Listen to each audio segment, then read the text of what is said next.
আসসালামু আলাইকুম, স্বাগত জানাচ্ছি আরটিভির মধ্যাহ্নের সংবাদে। আপনাদের সঙ্গে রয়েছে আমি মারফি রহমান।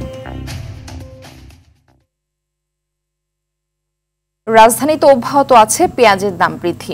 গেল সপ্তাহে ৫৫ থেকে ৫৬ টাকার পেঁয়াজ আজ স্থান ভেদে ৬০ থেকে ৬৫ টাকায় বিক্রি হচ্ছে। আমদানি করা পেঁয়াজের কেজি ৫০ টাকা, ঊর্ধ্বমুখী সবজির বাজারও। গ্রীষ্মকালীন সবজির সরবরাহ বাড়লেও করলা, পটল, বরবটি, সজনে, ধুন্দুল, ঝিঙা, কচু লতির দাম কিছুটা বেড়েছে গেল সপ্তাহের তুলনায়। শীতকালীন সবজির সরবরাহ কমে যাওয়ায় এমনটা হয়েছে বলে মত ব্যবসায়ীদের। এদিকে বাজারে নতুন চাল আসতে শুরু করলেও কমেনি চালের দাম। চিকন মিনিকেট বিক্রি হচ্ছে কেজি প্রতি ৮৬ থেকে ৮৮ টাকায় এবং মোটা চাল বিক্রি হচ্ছে কেজি প্রতি ৬০ টাকা দরে। এদিকে মাছ মাংসের বাজার রয়েছে আগের অবস্থানে।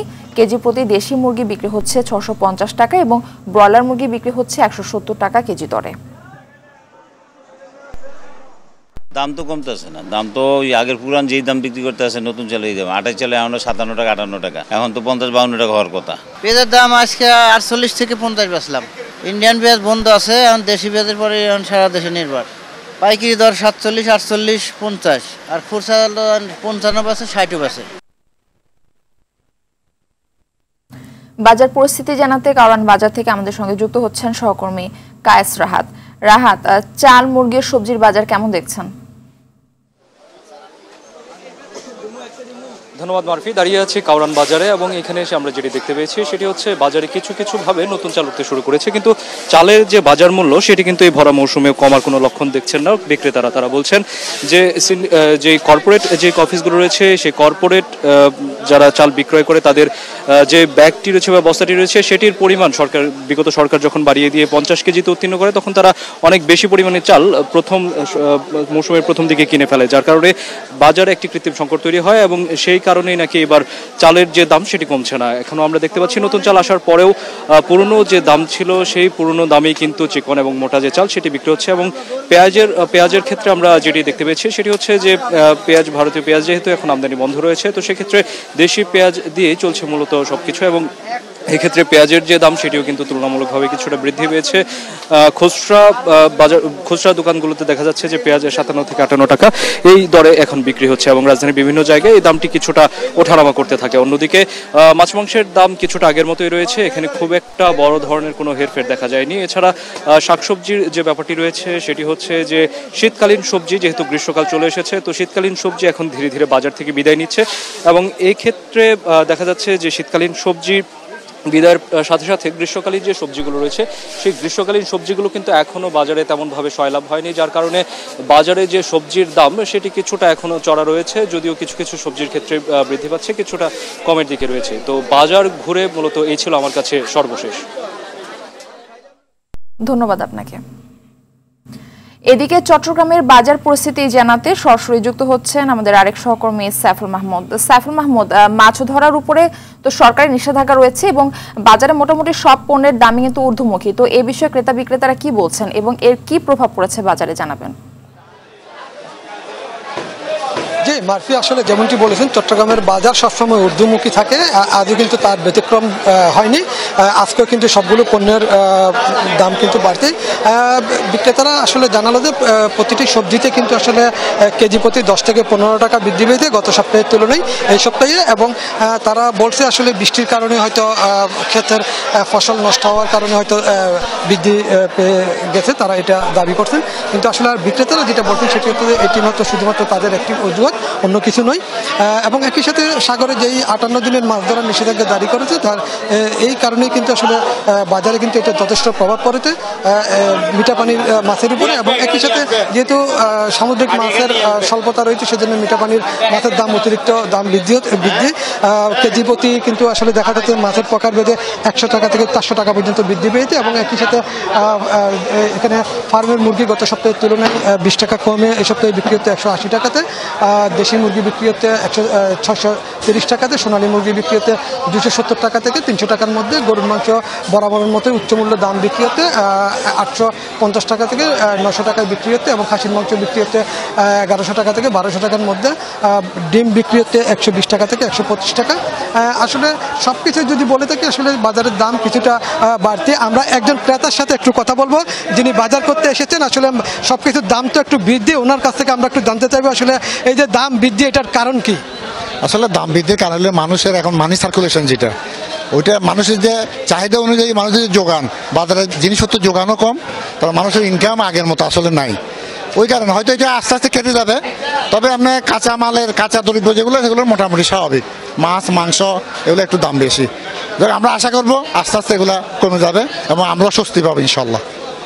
যেটা শুনছিলেন আসলে তিনি যেটা বললো, আসলে ধীরে ধীরে হয়তো স্বস্তি হবে। আর একটা বিষয় জানিয়ে রাখি, সেটা হচ্ছে যে চট্টগ্রামের বাজারে কিন্তু চাউলের দাম কিন্তু কেজি প্রতি 8 থেকে 10 টাকা বৃদ্ধি পেয়েছে। দোকানদাররা জানালো আসলে গত সপ্তাহে যে চাউল 1650 টাকা দিয়ে কিনেছেন, সেই চাউল এই সপ্তাহে তাদেরকে কিনতে হচ্ছে 1750 টাকা, এবং হয়তো ধারণা করা হচ্ছে আগামী সপ্তাহে হয়তো এটা 1850 টাকা কিংবা 1900 টাকায় কিনতে হবে। সর্বোপরি আসলে চট্টগ্রামের বাজার ঊর্ধ্বমুখী। যারা সাধারণ ক্রেতা আছে তারা বললো আসলে সঠিক মনিটরিংয়ের দরকার আছে, এবং যারা ভোক্তা সংরক্ষণ অধিদপ্তর রয়েছে তাদের প্রতি তারা আসলে আবেদন জানিয়েছেন যাতে প্রতিনিয়ত বাজার মনিটরিং করা হয়। এই ছিল আমার কাছে বাজার নিয়ে সর্বশেষ তথ্য। সাইফুল মাহমুদ, ধন্যবাদ আপনাকে। জনপ্রিয় চিত্রনায়ক ইলিয়াস কাঞ্চনের নেতৃত্বে আত্মপ্রকাশ করল নতুন রাজনৈতিক দল জনতা পার্টি বাংলাদেশ। সকালে রাজধানীর হোটেল ইন্টারকন্টিনেন্টালে আনুষ্ঠানিকভাবে দলটির নাম ঘোষণা করা হয়। দলটির আহ্বায়ক কমিটির চেয়ারম্যান চিত্রনায়ক ইলিয়াস কাঞ্চন আর মহাসচিব জাতীয় প্রেস ক্লাবের সাবেক সভাপতি শওকত মাহমুদ। আত্মপ্রকাশ অনুষ্ঠানে দলের রূপরেখা এবং পরবর্তী পরিকল্পনা সহ বিস্তারিত তুলে ধরেন শওকত মাহমুদ। নিরাপদ সড়ক আন্দোলনের পথিকৃত ইলিয়াস কাঞ্চন এর আগে বিভিন্ন রাজনৈতিক দল থেকে আমন্ত্রণ পেলেও যোগ দেননি, আর শৃঙ্খলা ভঙ্গের দায়ে বিএনপি থেকে বহিষ্কার করা হয় শওকত মাহমুদকে। আন্দোলন করেছে। এই 32 বছরে যে কয়টা সরকারকে আমি পেয়েছি, তাদের কোনো রকমের সাহায্য সহযোগিতা পায়নি। নিরাপদ সড়ক চায়ের সঙ্গে যুক্ত থেকে যেভাবে সততার সঙ্গে এদেশের মানুষের জন্য কাজ করেছি, ঠিক তেমনিভাবে আমি এই রাজনৈতিক দলের সঙ্গে যুক্ত হয়ে আমি আপনাদের জন্যে, এদেশের জন্যে সততার সঙ্গে আমি কাজ করতে চাই। ঢাকা দক্ষিণ সিটি কর্পোরেশনের 10টি জোনে নিয়মিত অভিযানের পাশাপাশি একটি বিশেষ অভিযান পরিচালিত করবে ঢাকা দক্ষিণ সিটি কর্পোরেশন।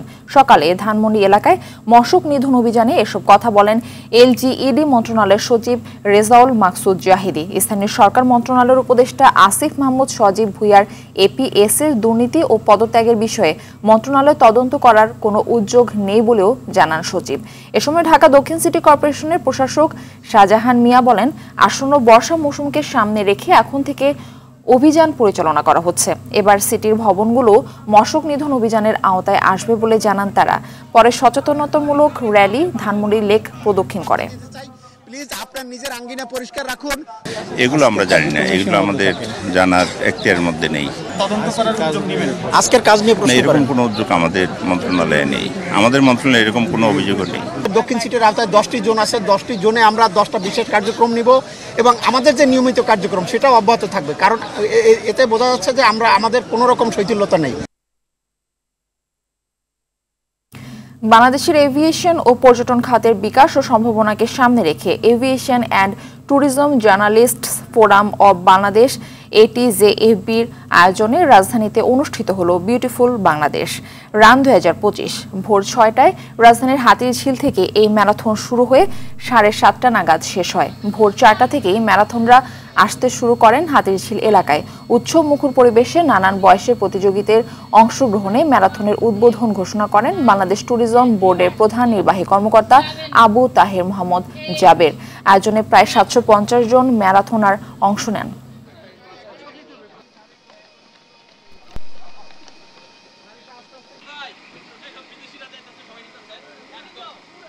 ম্যারাথন তো ডেফিনেটলি সবার জন্য গুরুত্বপূর্ণ, কজ অফ হচ্ছে গিয়ে আপনি যে কোনো ফিজিক্যাল অ্যাক্টিভিটিসে আপনি যখন যুক্ত থাকবেন তখন আপনি অটোমেটিকলি একটা খুব ভালো রুটিনের ভেতরে চলে আসবেন, আপনার লাইফস্টাইলটাই চেঞ্জ হয়ে যাবে। আমাদের স্বাস্থ্য সচেতনতার যে বিষয়গুলো ওগুলো পেশাগত কাজের জন্য আসলে ওইভাবে আমরা গুরুত্ব দেই না, যে কারণে এই ছোটোখাটো যে রানগুলো হয় সেগুলো আমাদের জন্য আসলে খুবই উপকারী।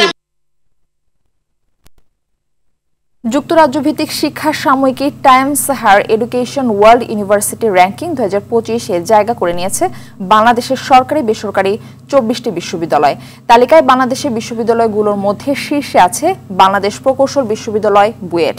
এশিয়ার 835টি বিশ্ববিদ্যালয়ের মধ্যে 301 থেকে 350-এর মধ্যে স্থান পেয়েছে দেশসেরা শিক্ষা প্রতিষ্ঠানটি। এরপরে ক্রমান্বয়ে daffodil international university DIU, Gazipur কৃষি বিশ্ববিদ্যালয়, জাহাঙ্গীরনগর বিশ্ববিদ্যালয় ও নর্থ সাউথ বিশ্ববিদ্যালয় এই তালিকায় স্থান পেয়েছে। গেল বছরের তালিকায় বাংলাদেশের শীর্ষে ছিল বেসরকারি বিশ্ববিদ্যালয় ব্র্যাক, এবারে যার অবস্থান 12তে। গত কয়েক বছরের র্যাঙ্কিংয়ে প্রথম দ্বিতীয় অবস্থানে থাকলেও এবার 10ম স্থানে রয়েছে ঢাকা বিশ্ববিদ্যালয়।